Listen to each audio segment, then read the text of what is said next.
A book about hope by Mark Manson. Chapter 1. The Uncomfortable Truth. On a small plot of land in the monotonous countryside of Central Europe, amid the warehouses of a former military barracks, a nexus of geographically concentrated evil would arise, denser and darker than anything the world had ever seen.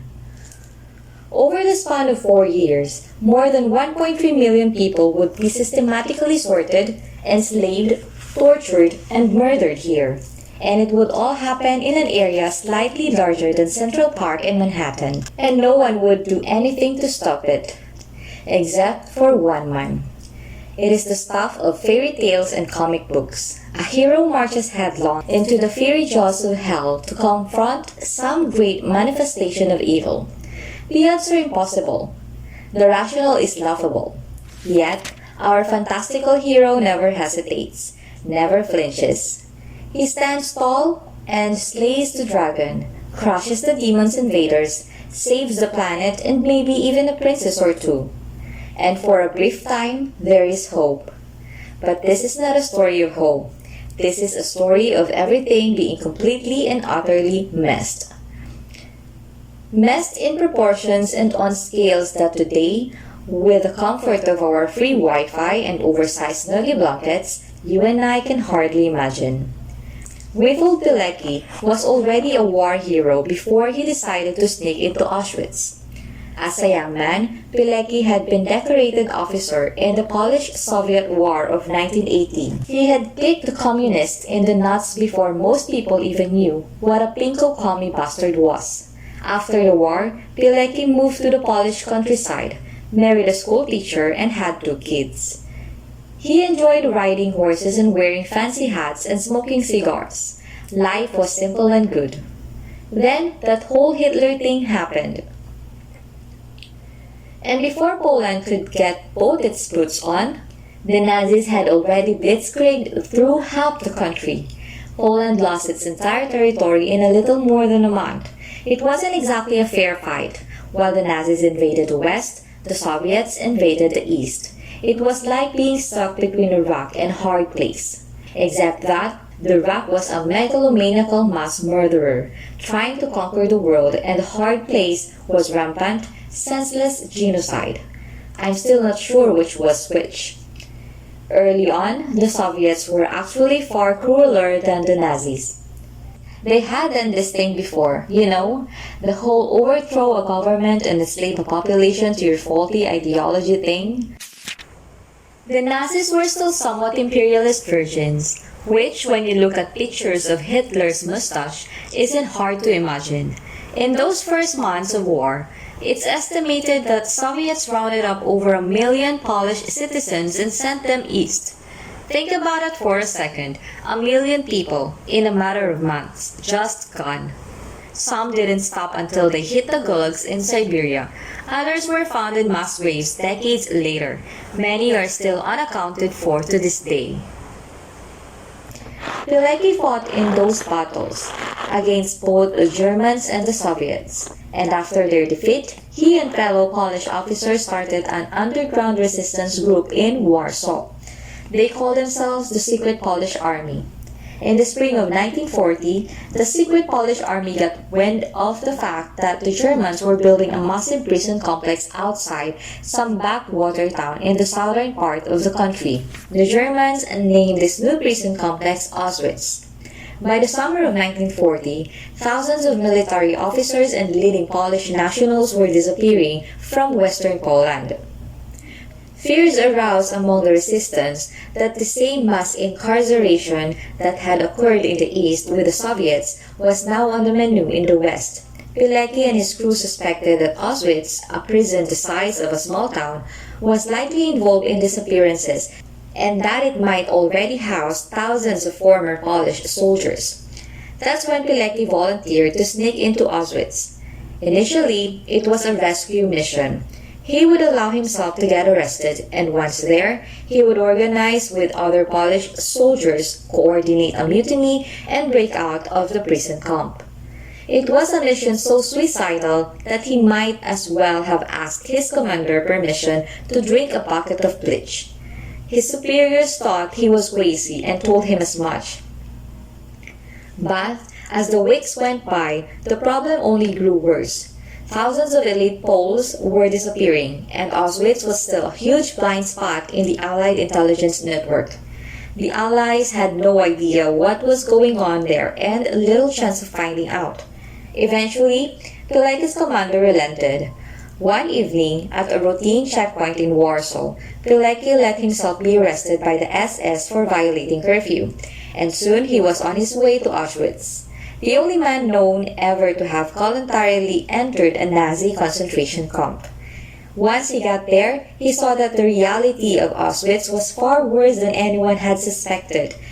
Prisoners were routinely shot in roll call lineups for transgressions as minor as fidgeting or not standing up straight. The manual labor was grueling and endless. Men were literally worked to death, often performing tasks that were useless or meant nothing. The first month Pilecki was there, a full third of the men in his barracks died of exhaustion or pneumonia or were shot. Regardless, by the end of the 1940s, Pilecki, the comic book superhero, had still somehow set up an espionage operation. Oh, Pilecki, you titan, you champion, flying above the abyss. How did you manage to create an intelligence network by embedding messages in laundry baskets? How did you build your own transistor radio out of spare parts and stolen batteries, MacGyver style, and then successfully transmit plans for an attack on the prison camp to the secret Polish army in Warsaw? How did you create smuggling rings to bring food, medicine, and clothing for prisoners, saving countless lives and delivering hope to the remotest desert of the human heart? What did this world do to deserve you? Over the course of 2 years, Pilecki built an entire resistance unit within Auschwitz. There was a chain of command, with ranks and officers, a logistics network, and lines of communication to the outside world. And all this went undiscovered by the SS guards for almost 2 years. Pilecki's ultimate aim was to foment a full-scale revolt within the camp. With help and coordination from the outside, he believed he could stoke a prison break, overran the underarmed SS guards, and released tens of thousands of highly trained Polish guerrilla fighters into the wild. He sent his plans and reports to Warsaw. For months he waited, for months he survived. But then came the Jews, first in buses, then packed in train cars. Soon they were arriving by the tens of thousands, an undulating current of people floating in an ocean of death and despair. Stripped of all family possessions and dignity, they filed mechanically into the newly renovated shower barracks, where they were gassed and their bodies burned. Pilecki's report to the outside became frantic. They are murdering tens of thousands of people here each day, mostly Jews. The death toll could potentially be in the millions. He pleaded with the secret Polish army to liberate the camp at once. He said, if you can't liberate the camp, then at least bomb it. For God's sake, at least destroy the gas chambers. At least. The secret Polish army received his message, but figured he was exaggerating. In the farthest reaches of their minds, and nothing could beat that worst. Nothing. Pilecki was the first person ever to alert the world to the Holocaust. His intelligence was forwarded through the various resistance groups around Poland. Then, on to the Polish government in exile in the United Kingdom, who then passed his reports to the Allied command in London.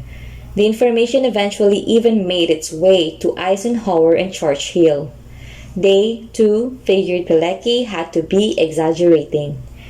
In 1943, Pilecki realized that his plans of a mutiny and prison break were never going to happen.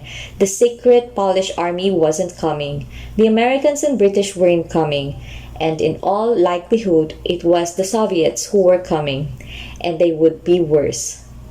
Pilecki decided that remaining inside the camp was too risky. It was time to escape. He made it look easy, of course. First, he faked illness and got himself admitted to the camp's hospital.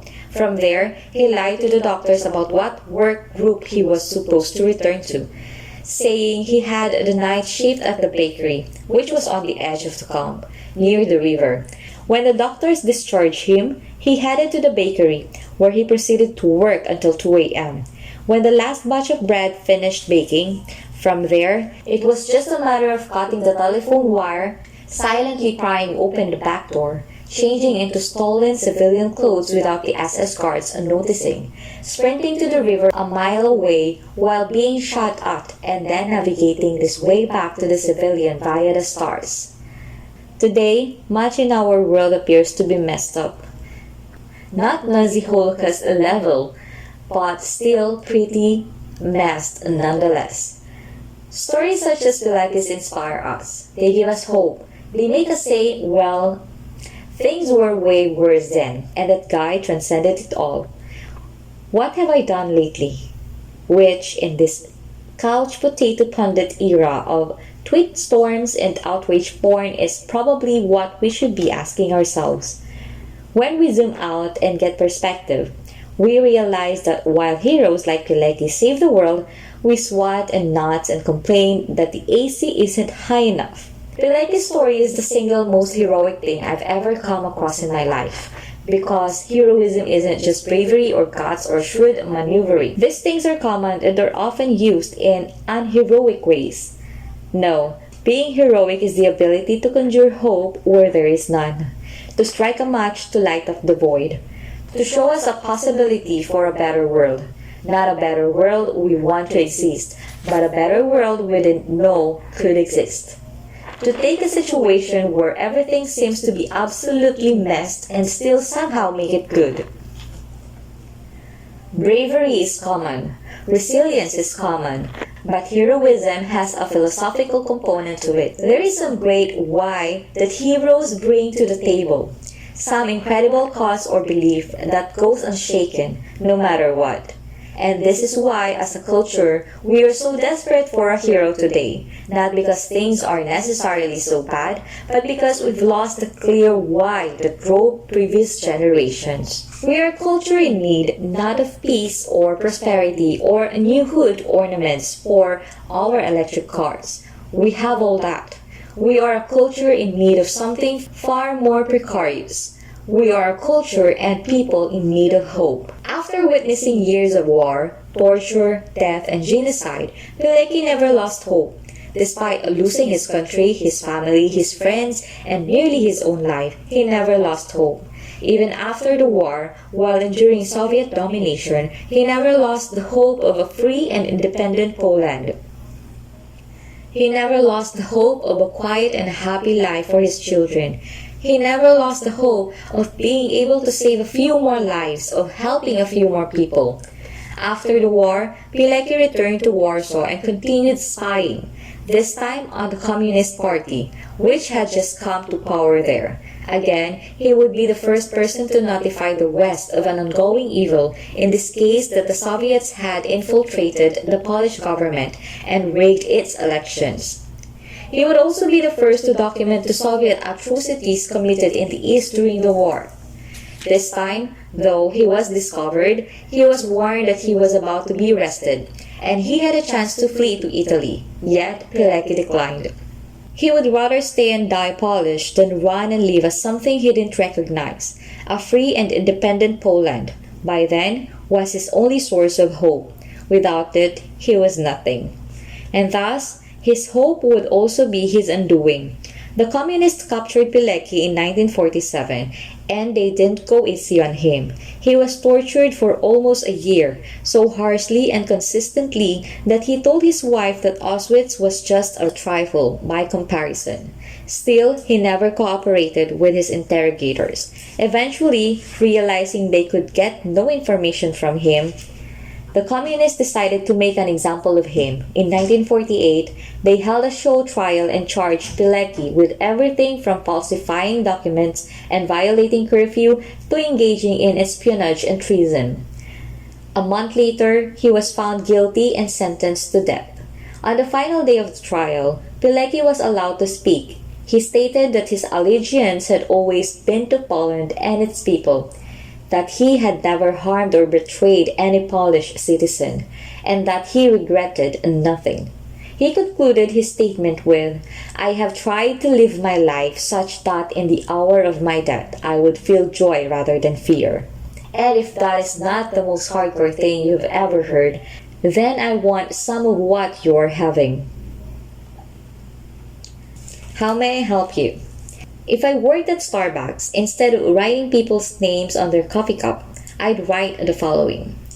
One day, you and everyone you love will die, and beyond a small group of people, for an extremely brief period of time, little of what you say or do will ever matter. This is the uncomfortable truth of life, and everything you think or do is but an elaborate avoidance of it. We are inconsequential cosmic dust, bumping and milling about on a tiny blue speck.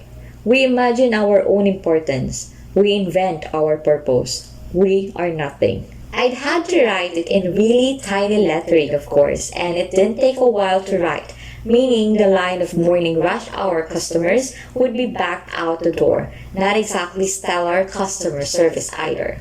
This is probably just one of the reasons why I'm not employable.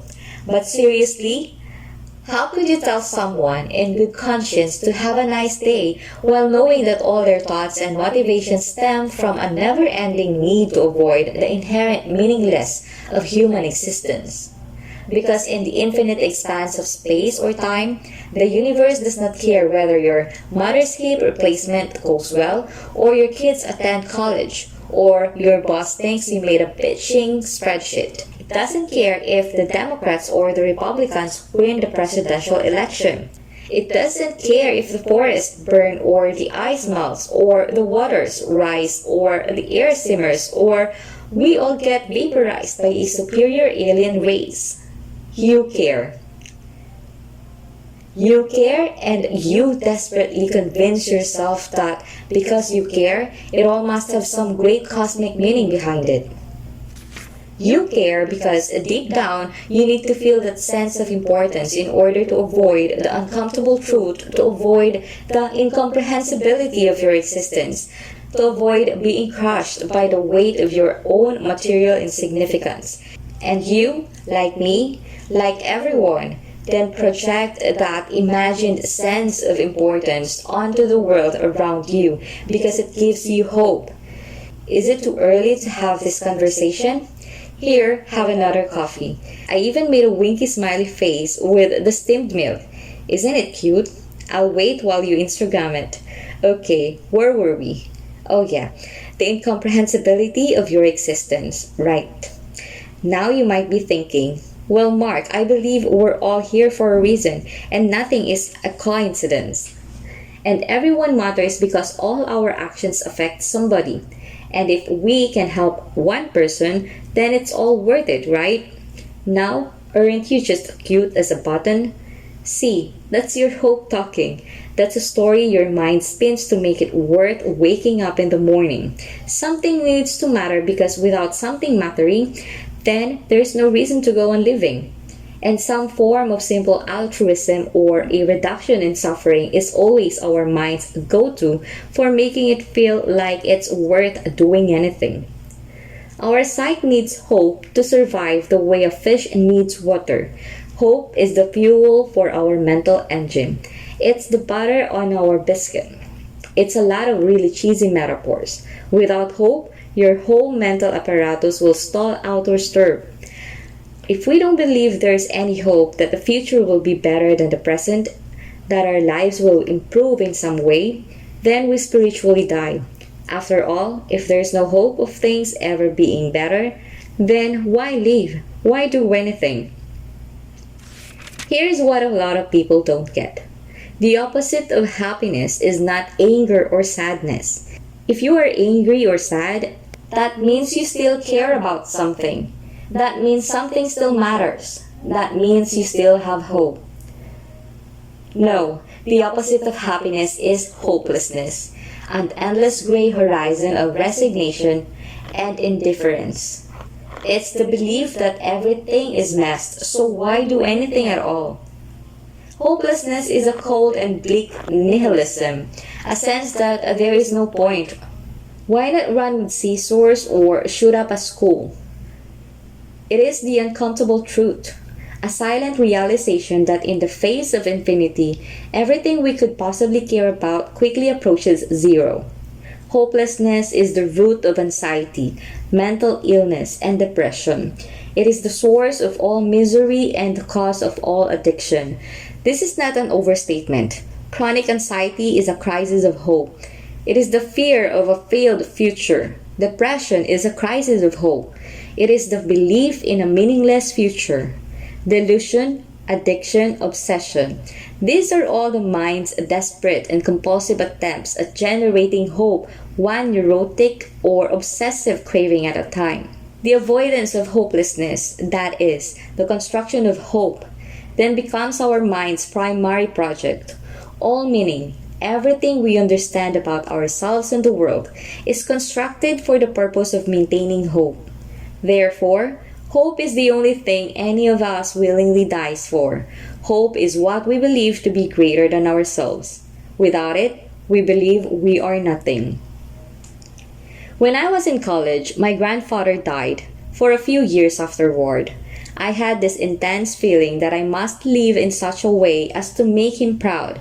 This felt reasonable and obvious on some deep level, but it wasn't. In fact, it made no logical sense at all. I hadn't had a close relationship with my grandfather. We'd never talked on the phone. We hadn't corresponded. I didn't even see him the last 5 years or so that he was alive. Not to mention he was dead. How did my living to make him proud affect anything? His death caused me to brush up against the uncomfortable truth. So, my mind go to work looking to build hope out of the situation in order to sustain me, to keep any nihilism at bay.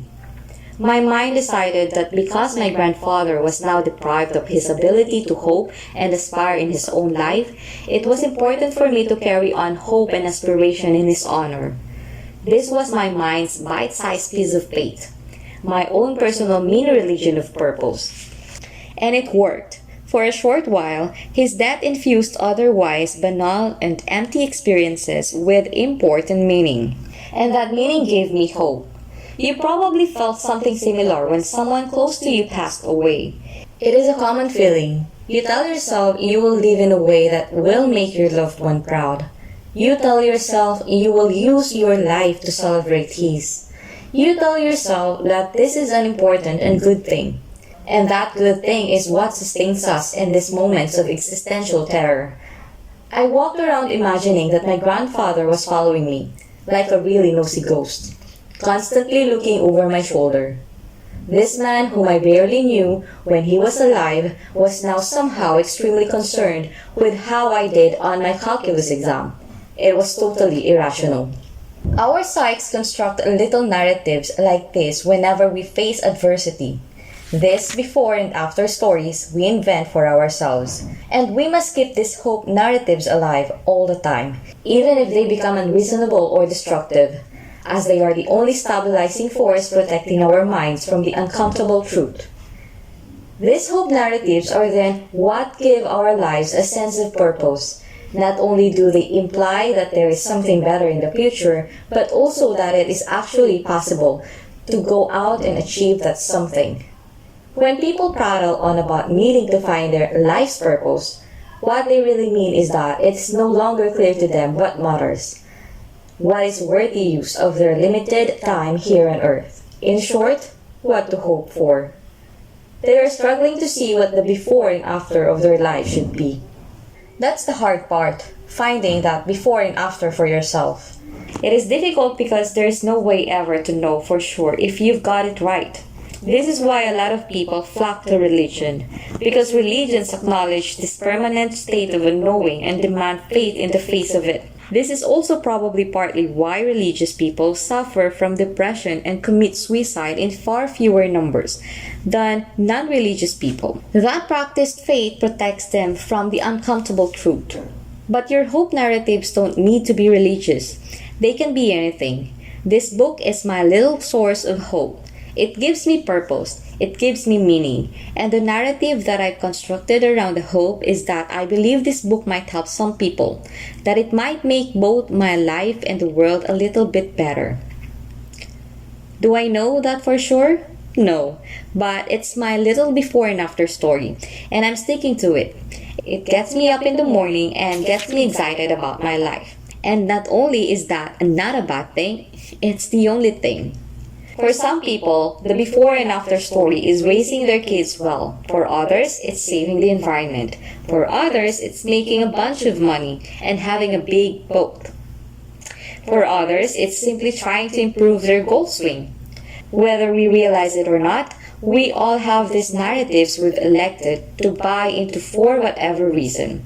It doesn't matter if the way you get to hope is via religious faith or evidence-based theory or an intuition or a well-reasoned argument. They all produce the same result. You have some belief that A. There is potential for growth or improvement or salvation in the future, and B. There are ways we can navigate ourselves to get there. That's it.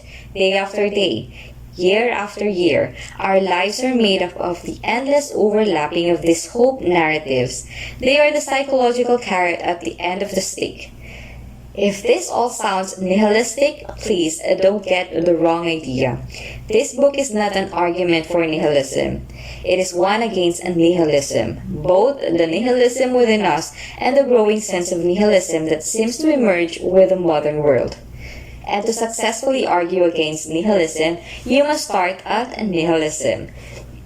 You must start at the uncomfortable truth. From there, you must slowly build a convincing case for hope, and not just any hope, but a sustainable, benevolent form of hope. A hope that can bring us together rather than tear us apart.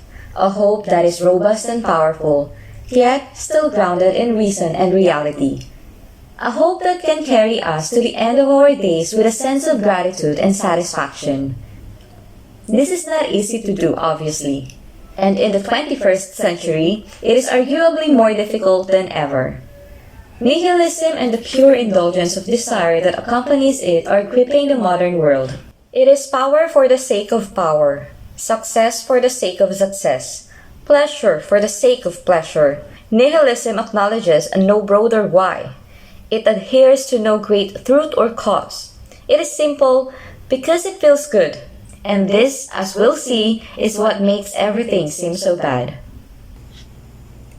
The paradox of progress. We live in an interesting time in that, materially, things are arguably better than they have ever been before. Yet, we all seem to be losing our minds, thinking the world is one giant toilet bowl about to be flushed. An irrational sense of hopelessness is spreading across the rich, developed world.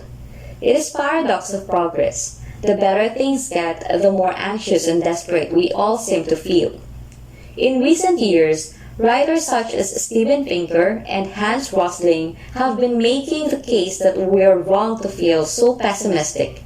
That things are, in fact, the best they have ever been and likely going to get even better. Both men have filled long, heavy books with many charts and graphs that start at one corner and always seem somehow to end up in the opposite corner.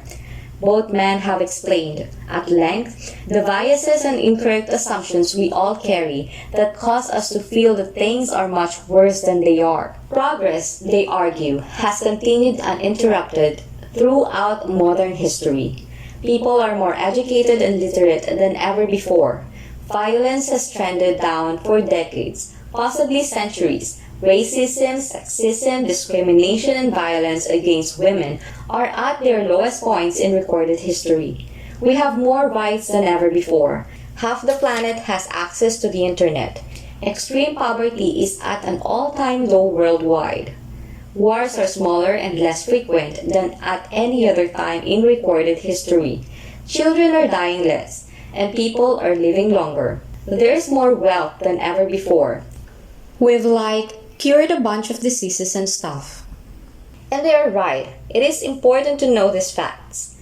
But reading these books is also kind of like listening to your Uncle Larry prattle on about how much worse things were when he was your age.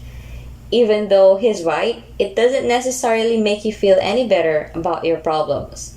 Because for all the good news being published today, here are some other surprising statistics.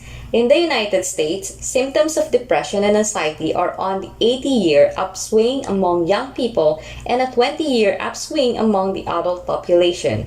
Not only are people experiencing depression in greater numbers, but they are experiencing it at earlier ages with each generation. Since 1985, men and women have reported lower levels of life satisfaction.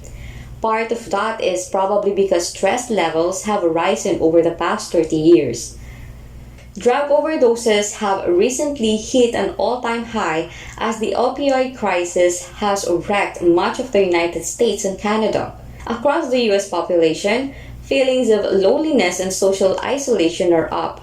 Nearly half of all Americans now report feeling isolated, left out, or alone in their lives. Social trust is also not only down across the developed world, but plummeting, meaning fewer people than ever trust their government, the media, or one another. In the 1980s, when researchers asked survey participants how many people they had discussed important personal matters with over the period of 6 months, the most common answer was 3. By 2006, the most common answer was 0. Meanwhile, the environment is completely messed. Not just they have access to nuclear weapons or a hop, skip, and a jump away from getting them. Extremism across the world continues to grow in all forms, on both the right and the left, both religious and secular. Conspiracy theorists, citizen militias, survivalists, and preppers, as in prepping for Armageddon, are all becoming more popular subcultures to the point where they are borderline mainstream.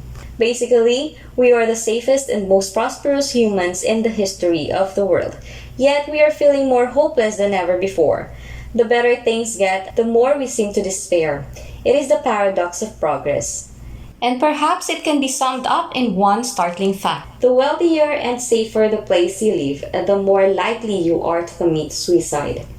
The incredible progress made in health, safety, and material wealth over the past few hundred years is not to be denied. But these are statistics about the past, not the future. And that is where hope inevitably must be found in our vision of the future. Because hope is not based on statistics. Hope doesn't care about the downward trend of gun-related deaths or car accident fatalities. It doesn't care that there wasn't a commercial plane crash last year or that illiteracy hit an all-time high in Mongolia. Well, unless you are Mongolian. Hope doesn't care about the problems that they have been solved. Hope cares only about the problems that still need to be solved. Because the better the world gets, the more we have to lose. And that more we have to lose, the less we feel we have to hope for. To build and maintain hope, we need 3 things: a sense of control, a belief in the value of something, and a community. Control means we feel as though we're in control of our own life, that we can affect our fate. Values means we find something important enough to work toward, something better that's worth striving for. And community means we are part of a group that values the same things we do and is working toward achieving those things. Without a community, we feel isolated and our values cease to mean anything. Without values, nothing appears worth pursuing, and without control, we feel powerless to pursue anything. Lose any of the 3 and you lose the other 2. Lose any of the 3 and you lose hope. For us to understand why we're suffering through a such crisis of hope today, we need to understand the mechanics of hope, how it is generated and maintained. The next 3 chapters will look at how we develop these 3 areas of our lives: our sense of control, chapter 2, our values, chapter 3, and our communities, chapter 4. We will then return to the original question: what is happening in our world that is causing us to feel worse despite everything consistently getting better? And the answer might surprise you.